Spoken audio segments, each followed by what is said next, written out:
The travails of the Dauntless were great, and thankfully so far, I had survived. Thankfully not just for me but also for the people who got me on this ship. Yeah, I'm not here for me really, I know, absolutely dishonorable, and all of that, but I'm basically a part of the built security features to help keep the Dauntless successful. Necessary evil due to the political fallout it would cause if it was hijacked by any force on Earth. The political trade-offs are like frosting on the cake, making the whole process smoother for the expedition. In short, I'm a known secret to Earth leaders and Philip as a man with many jobs, mostly being as insurance and reassurance that the biggest project of humanity went well. On top of being someone, who just so happens, to have high priority need to know information about the Dauntless. Which I can use in a pinch. In order to bring about my objectives, but the order of importance of hats that I wear of jobs that I do makes it costly to do so. So, it is reasonable to wonder what is so important to maintain sanity and security. The best way is to describe my hats in the order of importance. For this job, the first hat, the cover, is that I am a relatively in-shape archivist with a passing knowledge in forensics. Thus, being someone who has access to all forms of goodies that the Dauntless may come across if I am needed to, but not someone who has to due to the second hat. The second hat is to look over emergency medical supplies to use in case of insurrection, mutiny, hostile takeover, or complete misjudgment of alien diseases, and subsequent demise of large amounts of crew. This emergency team is known, and we conduct medical and psychological exams on the crew to prevent the destruction of the Dauntless and her mission. Beyond this hat is mostly secretive, as I'm to spy out any attempt to convert the ship Dauntless towards any singular coalition or nation back on Earth towards their advantage and prevent such an attempt. The fourth job was to prevent Siston becoming a warlord and coming back to Earth. Sort of failed, as you may have noticed, but not entirely my fault and was not entirely unexpected, and for the matter of fact, not entirely unsalvageable within the other mission parameters. The fifth job was to create opportunities for Earth and the UN to step into politics favorably. Which Siston did himself, making cruel space essentially our territory, if lightly defended, lightly accredited, and illegal as far as the UN is concerned, still technically humanity's territory amongst a far larger community of legal experts of the galactic community. So not acting out has already been a bit confusing and profitable, but since my team network got slashed in half due to Siston or Philip's maneuvers, is frustrating but not impossible to go to complete the mission. I don't rule out possibilities of who did it because I don't have a lot of information. Because, theoretically of course, Siston knew enough of the pro-UN spies to reassign most of them on the flight out instead of just one going back for all the nations in on the deal to keep things neutral. The last hat, though, is the most secretive of all, that even Philip has no clue about. And that is what legal means: the actual ownership of ship Dauntless, because as I mentioned before, we had suspicions that anything could happen, but the matter was to make sure that there were contingencies from both the government in Centris and anyone on the crew who had a funny idea. Which meant writing clearly that the deed of the Dauntless belonged directly to the director of the UN Space Relations Council and is recognized by the legal system in Centris. The problem is that Siston is supposed to act in full faith of the director with all powers of but not ownership thereof unless someone tried to change it last minute. That proof of such contingency sat in the accidental extra room, a room that was made where several supporting structures of the ship needed to intersect near the center and right of the ship. In that space was my secret charge. Unfortunately, it was also where all the other spies also kept their secret charges. Yes, the great nation's spies all stuck into the same place with similar purposes, politics truly at its most efficient, forcing everyone to do their dirty business in the same place at the same time. Also, a death sentence to any further career opportunities, but at least the trade-off of being on the first famous voyage made the sting less harsh. Yet I think that the suspicions of my fellow secret room bunkmates weren't as sharp as they had for each other sitting together in this quarantined deep bunker for the cause of the Dauntless. For that was a part of the condition to be the emergency staff quarantine isolation. From 10 spies all in the same bunk room as the only oasis from wearing environmental suits and heavy precautions, 3 for early morning, 4 for midday, and 3 for late night, and all sadly from different nations and dreams. I was slated for the long night with duties during the midday. My shift included Lieutenant He Shuheng covering as a military officer for security and official representative for the Chinese Communist Party. Absolutely a spy, a terribly obvious one and a terribly powerful and useful one. Karl Klausmann is a German with a cover of engineering, is a greatly charismatic rogue with a terrible habit of loose lips. Finally, it was myself, the shy archivist, who is considered an asset due to my loyalty. Definitely not a spy. If it wasn't for the fact that we were all told when we were all assigned. A damper on my day and career, to say the least. Oh, almost forgot my name, it's John Blois, or as the other spies like to call me, Johnny Boy. So, you are curious then what we do outside of being in our quarantined space and suits. We test random crew for about 4 hours per day and then perform our duties for our jobs over another 4 hours or so. We do have to eat after all. Then it's guard duty either in the medical or personal quarters for 2 hours, with the odd one out able to attend to personal duties of one sort or another before switching out again in a rotation. Finally, we have a downtime or a last guarding shift for 2 hours as our replacements come in to replace us. Then a blissful 2 hours for prep or free time before the 8 for rest. Which was usually interrupted due to our spying duties usually ending up with one of us being gone in some odd hour of work. Terribly tense, to be honest. Frankly, I came to dislike the others on my shift due to their intrusions. Then again, I'm not a social butterfly either, so perhaps it was my own doing. As I mentioned, I wasn't alone, but much of my network was now outside of my easy reach for communications, and thus it became necessary to arrange ahead of time to meet. So, it was on a fateful Thursday when I began to prepare for one of my chance encounters between my lunch and archival duties and while I was on medical duty, when something triggered an alarm not enough decks away from the inner sanctum that was the main mission and responsibility.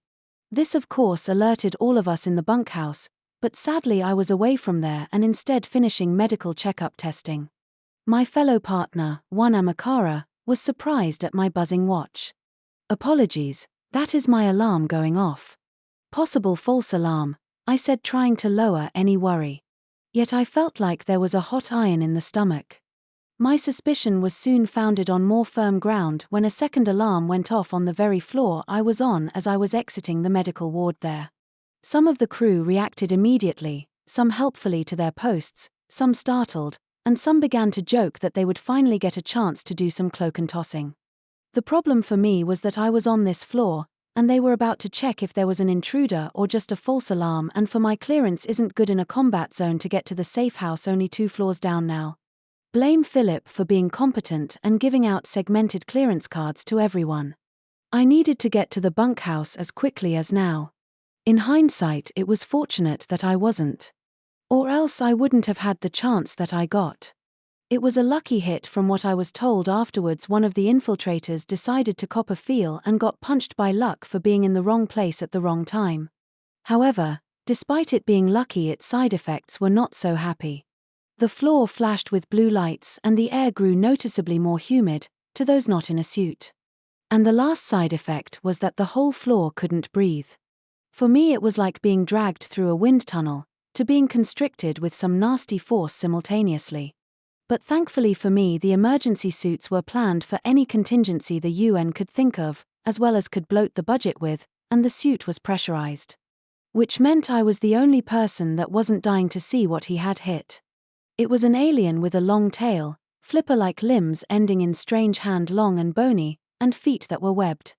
The most striking feature was her eyes, or what the area that should have been her eyes and instead was like a starry night darkness pierced by small white stars until they suddenly shifted towards me. Which of course was a bit off-putting enough to realize the danger everyone was in. I attempted to reach an emergency button only to find that I was slowed down like someone trying to slough through a bog, but with my whole body. I could feel the ill intent staring me down in my impaired state. Honestly, it was hard to go full adrenaline rush from merely nervousness, but there were people to protect. 5 seconds between my position to the nearest emergency button and I felt the attention of the star eyes all across that span of time, burning with curiosity, anger, and a tint of sadness. For what I won't know, because that button got pushed and the ship floor was sealed, and decompression began. Thankfully, taking whatever it was choking people somewhat away. The bad news was that it also flooded with water the entire floor. Swirling water sloshed all the people on the floor, and I was rudely surprised to find that there was water in my own suit. It was salty. Thankfully, overcautious UN rules saved my life with emergency vents and oxygen pumped into my face mask. However, that was a brief respite as the strange humanoid swam with speed to my location. I took this to be aggressive and thankfully dodged the body slam that was aimed right at me. But to my astonishment, the pinkish buxom alien woman vanished past the wall the button was on like a mirage in a summer heat. Crap, they swim through the walls. My thoughts now were struggling just like the rest of me as I resisted the pull of the current of the exiting water. More shapes dived past through the ceiling and then through the floor. I spluttered for a second before activating my watch's call function in recently vacated air. Incoming unknown alien life forms, at least 5 individuals, assume intelligence, I warned my compatriots. I didn't even get a reply as I heard rushing water before being disconnected by hack. 10 minutes of struggling to keep from being further swept along the corridor till the water finally subsides. I looked to see the medical doctor, Dr. Youssef of the testing area, drenched along with Nurse Akara coming out of the medical ward some 100 meters away. What happened? The doctor called in his thick Russian accent. There's Axiom trickery afoot and they're heading for the quarantine and emergency areas of the ship, Doc. I also have some bad news, I said resignedly, walking back. What's that? He asked. I got closer before saying, my suit was compromised in the flood. I'll have to report to Siston that I cannot perform my duty any longer. Well, that's honestly a shame. I appreciated your work ethic despite inexperience, said the doctor. Thank you for the compliment. I appreciate the time and patience you have had for me, and Ms. Akara, I hope that time is good to you, but I must be off. To see if anybody further down needs more assistance, I said as I trudged down the hall. Which was technically true, but more important was that my contact should be on the same floor, and I had to hope that I could salvage something from this failure. 15 minutes later, trying to find the contact and helping the odd fellow back up or to help perform CPR once or twice. However, as luck would have it, the bunch of thieves had to come back out the same way they came in. Shapes erupting out of the floor not even a foot away. I jumped back for a second before realizing that I could catch them or at the least make them drop their ill-gotten gains. I lunged for the nearest one trying to catch her and got a faceplate full of breast and realized the American expression as slippery as a greased pig actually happens in the wild. She practically slipped right out of my grip only to lose the things she was carrying. I got something they stole, help me out, but my voice was muted like under a thick fog. Thankfully my struggles alerted another fellow who reached out to help grapple the woman. Only to get a face full of tail as the thief lunged at the dropped prizes. We struggled, but I lost hold of a disc. They got into the memorabilia cabinets. Finally, we were fighting over a plate of gold, a replica of Voyager's data, then more people were coming to help before the woman thought better of it and swam off and away, leaving me to stew with one of the items that I wasn't in charge of keeping safe. They got away, we should go after them, one of the brave crew said. Sadly, we can't, because the level is in emergency lockdown, I said. Why? Someone else exclaimed. Because it saved people's lives and I wouldn't have done it any other way, I replied. Before the conversation could continue, an intercom crackled to life. Paging Mr. Blois, your presence is required in the Admiral's office, said a robotic womanly voice.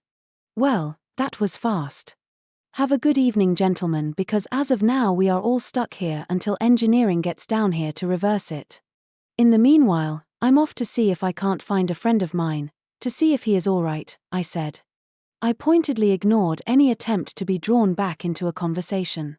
After another 15 minutes of walking, I found the level's cafeteria and common space, with custodians and cooks rallying to clean up the remaining puddles. Thankfully, I found my contact relaxing on a barely dried faux leather couch. Hey there, Pedro, sorry I'm wet. I'm afraid that the toilet got clogged again on top of this mess we're in, I said, saying a code word to confirm that this was business and a change of plans. Really, after all that water flowing through everything, your toilet still decided that water does not go down, Pedro said with a laugh. I was shocked as well. I do have some more bad news. You know that phoenix emblem I have, it got hot on something and burned me good in the suit today. So, I need to get some treatment for the burn that now, after the elevators get fixed, I said bleakly in the code that we were given. You can't be serious, they would do that here? Pedro asked, so shocked that he broke out of code. I wasn't in the right place at the right time. Besides, it accidentally serves as a warning shot over Siston's bow that makes it clear that there's danger to his plans, I replied, leaning against a wall near the corner of the room. I thought you hated the guy, and why would Siston do this to you? Pedro said, confused. I grimaced. I don't hate him, but actions conflict with our job and I think highly of him. The problem is that what he has done is going to cause a lot of mistrust going forward. Furthermore, he is brave, competent, and truly an inspiration, but he let somebody slide through the cracks that committed crimes that were horrendously corrupt and lucrative, and nobody knows still if he benefited or not. So at the end of the day, I wonder if we have a Caesar or a Pompey, but certainly not a Cincinnatus, I explained. Pedro sat for a moment. Well, that's something awful to chew on. I guess with you going down, it is time to go ask an old friend about how he can help in the meantime. Any advice? Tell him to preserve the objective and lay the foundations for there to be consequences when the second ship arrives. And not to do anything strictly and obviously illegal, I replied. I do feel bad that I have to leave you to the approaching storm though, Pedro. I can only wish Godspeed. You're such a typical Brit, John, you do you and leave the mess to the rest of us. By the way, do you have my number? Maybe I can still help out. Pedro asks. Important Earth cultural works so that they could be shared with the galaxy at large when all of the diplomats of humanity could come to exhibit them. Due to lack of space and confidence in the mission, the diplomats opted to send the Dauntless as a trailblazer and then to arrive later in confidence to perform diplomatic duties. The replicas we have, however, double as a store of wealth, and sadly they got a lot of them, and I believe that they have something to do with this card, I said, handing the lady the card I had recovered. Oh, it's them, Tecampt said venomously. Everyone in the room was now paying attention to her, which she seemed to enjoy as she seemed to fluff some of her facial feathers with one hand. With a slow turn, she faced a communication panel and waved the card in front of it. That did nothing. Siston gave a nod to Philip, and Philip strode forward to assist Lady Tecampt. Do you not have a scanner? It would make things easier, she muttered. No, because they're not secure enough. Is there another way to go through the secure channels? Philip extolled and compromised until a call was placed through her phone through the ship's secured communication channels. There was a single ringing tone before a melodic voice answered. I was expecting this call, but it is a pleasure that it was this soon. I, Madam of the Dominance Cartel, greet you and wish to inform you of your place in this order of the galaxy, said a triangle sound map on the screen. Are we negotiating with criminals here? Siston asks. Before Tecampt can answer, the triangle answers for them. Such abruptness is fascinating but annoying. But I will indulge you here with the truth. You have had objects of immense wealth stolen from you through means that are quite irresistible and strange to you, newborns. I assure you that we are capable of vastly more deadly abilities to your kind. If you attempt to recover these precious things, you will be destroyed. However, don't say that we are without some mercy, as we don't look for full compensation, but rather a token of gratitude in this world from yourselves. We demand that every man on the ship Dauntless gives us a 60-page collection of themselves in sexy attire and without at least for half of the collection. We will send details of particular things we enjoy. Also, we want 5 different genetic codes of the males on board up to cloning standards. We picked and will send details. Lastly, a small down payment of 5 million credits. We can't wait for the results. You have 6 months to complete this list, boys, and with that the voice and graphic lingered off to silence. Well, that was something else. Philip, I believe we have a saying on Earth that is most appropriate for this matter, and I intend to make it Dauntless policy that we don't negotiate with terrorists, said the Admiral. Tecampt moved as though to speak, but Philip replied quicker. Very well, it seems then that we have need of all the help we can get. May I suggest that John Blois go forth as an agent on the loose leash protocol and attempt to find our missing emergency funds and shiny knickknacks? Granted, only because I believe in people cleaning up their own problems. Mr. Blois, I don't know what foolish thing this will start, and I want you to live up to bigger expectations than your mission was made for. Will you do this? Asked Siston. I will, as long as it helps Her Majesty and the plight of humanity. I already have a lead that I do want to check up on, I replied. Siston waved his hand for me to continue. I know that many of the cultural replicas have advanced tracking devices and methods of distinguishing them. However, I also know that the Dauntless does not have all the tools, but the Institute of Beyond Excellence in Matters Experienced will have the tools and arrays possible to track down our criminals, I answered. I know you men think that you have a good grasp on this, but you have no idea how powerful they are. If, however, you wish to persist, I know of another organization that could help you. They are known as the Responsibility of Males. You can meet with their leader, and he can point out the dangers of this very dangerous group himself. To Camp ends with a huff. Hoping to take this as a dismissal, I start to leave, but before I can exit, Admiral Siston catches up to me. Let me make this clear. We're watching you. Don't mess up, or else I will burn all of humanity's contacts from you for good. Understand? Yes, sir. As I left, I had a feeling that this would be a new start. It turned out to be much more, and not just for me but for many more.